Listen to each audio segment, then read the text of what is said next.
গুণগত রাজনীতির পরিবর্তনের জন্য চট্টগ্রামের এনসিপিতে যোগ দিলেন ৭৪ বছর বয়সী খালেদা খানম।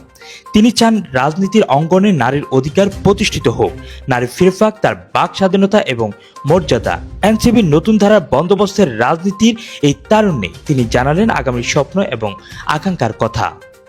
নারী শক্তি আমি এনসিপিতে যোগ দিয়েছি, আমার বয়স ৭৪ বছর।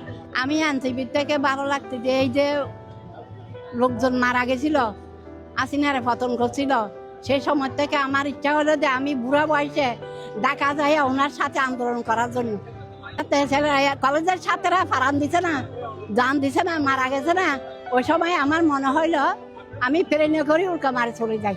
আমার এরকম লাগছিল। দেশের ছেলে মেয়েরা যা নির্যাতন হয়, এই জন্য এনসিপিতে আমি যোগ দিয়ে এখানে দেখার জন্য আসছি কেন এরকম করে।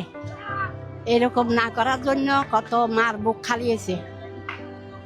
এটা ভালোর জন্য, দেশের ভালোর জন্য, জনগণের ভালোর জন্য করছিল, আন্দোলন করছিল।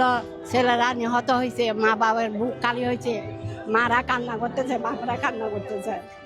এই জন্য আমি এখানে আসছি এনসিপিতে দেখা।